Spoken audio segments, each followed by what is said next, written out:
जीत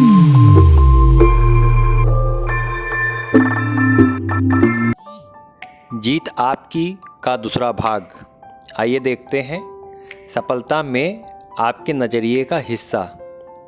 इससे पहले भाग में हमने बताया था कि आपका नज़रिया आपकी सफलता के लिए कितना आवश्यक है। अब यह चीज़ और गहराई से देखते हैं।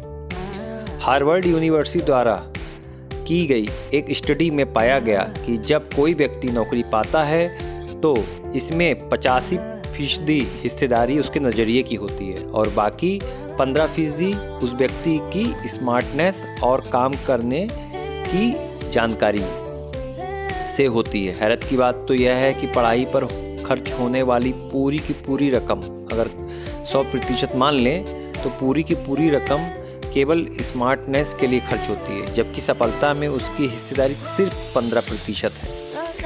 यह किताब सफलता के बाकी 85% के बारे में है। अंग्रेजी भाषा में एटीट्यूड या हिंदी में जिसे नज़रिया कहते हैं सबसे महत्वपूर्ण लफ्ज़ है।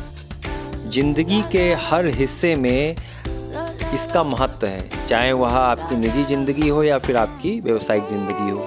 क्या एक अच्छा अफसर बिना अच्छे नज़रिए के हो सकता है? सोचिए, अच्छे नज़रिए के बगैर क्या कोई विद्यार्थी अच्छा विद्यार्थी बन सकता है? सोच के देखिए। क्या माँ बाप, गुरु, दुकानदार, मालिक और कर्मचारी अच्छे नज़रिए के बिना अपने काम को अच्छे से कर सकते हैं? एक बार आप विचार करिए इन सब प्रश्नों पे जो मैंने आपसे कहा है। चाहे आप किसी भी क्षेत्र के क्यों ना हो, कामयाबी की बुनियाद एक है और वह है आपका नज़रिया।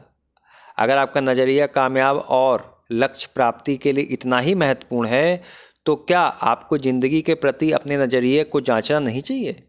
क्या खुद से यह नहीं पूछना चाहिए कि आपका नज़रिया आपके मकसद, जिसे हम गोल भी कहते हैं, पर किस हद तक असर डाल सकता है? एक कहानी के माध्यम से देखते हैं। एक कहानी सुना रहा हूँ, हीरो से भरा खेत। देखते हैं हीरो से भरे खेत में क्या होता है।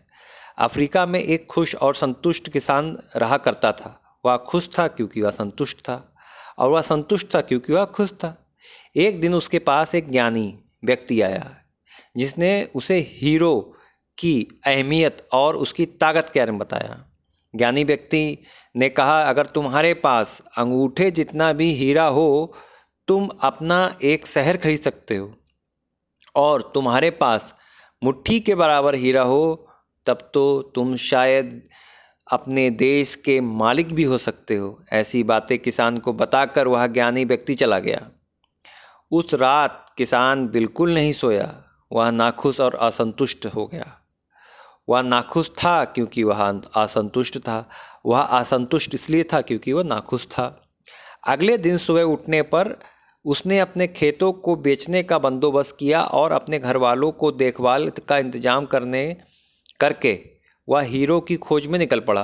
पूरे अफ्रीका में घूमता रहा लेकिन उसे कुछ ना मिला। सारे यूरोप का चक्कर लगाने के बाद भी उसकी खोज पूरी न हुई। जब वह स्पेन पहुंचा तब तक वह भावनात्मक, शारीरिक और आर्थिक कमी से बिल्कुल टूट चुका था। उसकी हिम्मत इतनी ज़्यादा टूट गई थी कि उसने बार्सिलोना नदी में कूदकर खुदकुशी कर ली। उधर जिस व्यक्ति ने उसके खेत खरीदे थे, एक बार जब वह खेतों से गुजरने वाली एक नहर से अपने ऊँटों को पानी पिला रहा था तो नहर के दूसरे किनारे सूरज की रोशनी जैसे एक पत्थर पर उसकी नज़र पड़ी। तो इंद्रधनुष की तरह 7 रंग से जगमगा रहा था वो पत्थर। उस व्यक्ति ने सोचा कि यह पत्थर बैठक में सजाने काम आएगा और वह उसे उठाकर घर ले गया और बैठक में सजा दिया। उसी दोपहर यह ज्ञानी व्यक्ति फिर वहाँ आया। उसकी नज़र जगमगाते पत्थर पर पड़ी तो उसने पूछा, क्या हाफिज़ वापस आ गया? नए मालिक ने जवाब दिया, नहीं, लेकिन आप ऐसा क्यों पूछ रहे हैं? तब ज्ञानी व्यक्ति ने जवाब दिया, वह सामने रखा पत्थर हीरा है, मैं देखते ही पहचान गया। नए मालिक ने फिर कहा, नहीं, वह सिर्फ एक पत्थर है, मैंने उसे नहर के पास से उठाया है। चलिए मैं आपको दिखाता हूँ, वहाँ ऐसे बहुत सारे पत्थर पड़े हुए हैं। यह दोनों गए और पत्थरों के कुछ नमूने लाए और जांच के लिए भेज दिए। सचमुच ये पत्थर नहीं हीरे थे। उन्होंने पाया कि कि उस खेत में दूर दूर तक हीरे दबे हुए थे। इस कहानी से क्या सबक मिलता है? इस कहानी से 5 सबक मिलते हैं। 5।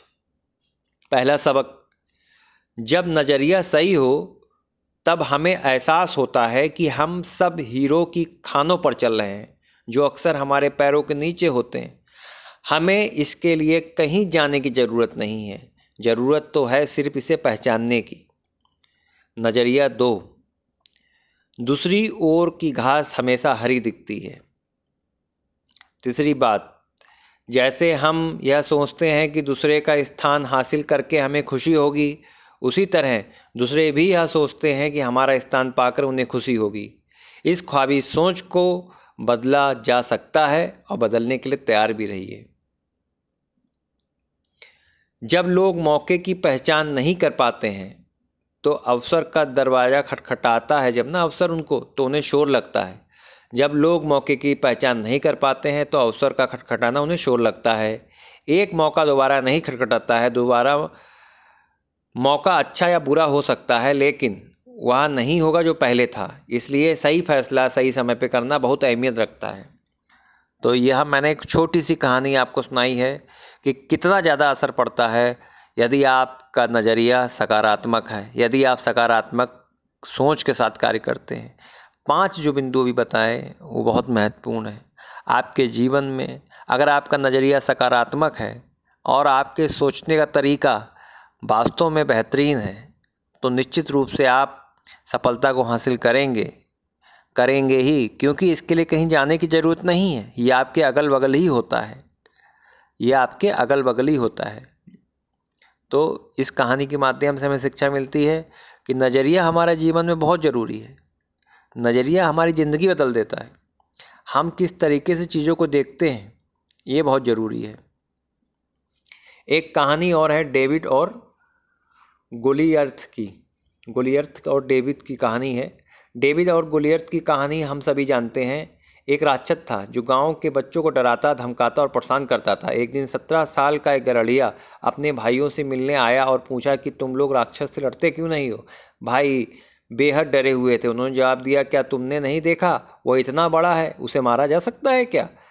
तब डेविड ने जवाब दिया, नहीं, ऐसी बात नहीं है कि इतना बड़ा है कि उसे मार नहीं सकते, बल्कि वह इतना बड़ा है कि उसे मारो तो निशाना नहीं चूकेगा। बाकी सब इतिहास है। हम सब जानते हैं कि क्या हुआ। डेविड ने गुलेल से उस राक्षस को मार दिया। राक्षस वही था, लेकिन उसके बारे में डेविड का नज़रिया अलग था।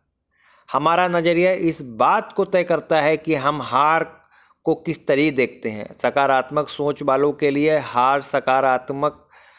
सकारात्मक सोच वालों के लिए हार सफलता की एक सीढ़ी है। नकारात्मक वालों के लिए वह बाधा है। अच्छी संस्थाओं की पहचान तनख्वाहों और काम के हालात से नहीं मापी जाती, बल्कि उनकी पहचान एहसास, नज़रिया और आपसी संबंधों से मापी जाती है। जब 2 कर्मचारी हों या बहुत सारे कर्मचारी हों, वो यह कहते हों कि मैं यह काम नहीं कर सकता, तो इस बात के दो मुमकिन मतलब हो सकते हैं। क्या वे यह कह रहे हैं कि उन्हें काम नहीं करना आता, या वे काम करना नहीं चाहते? अगर उन्हें यह काम करना नहीं आता तो उन्हें ट्रेनिंग की ज़रूरत है। अगर वह यह कहते हैं कि हम काम नहीं करना चाहते तो उनके नज़रिए का मुद्दा है, यानी कि वे परवाह नहीं करते, या उनके उसूलों का मुद्दा हो सकता है, यानी वे सोचते हैं कि उन्हें ऐसा नहीं करना चाहिए। इसलिए इस कहानी के माध्यम से हमने क्या देखिए, हम जैसा सोचेंगे उस तरीके से हम अपने कार्य को करने लगेंगे। तो नज़रिया बहुत ज़रूरी है। अगली कहानी में हम लेके आएंगे संपूर्णता का रास्ता। इसका अगला ही भाग है संपूर्णता का रास्ता। धन्यवाद।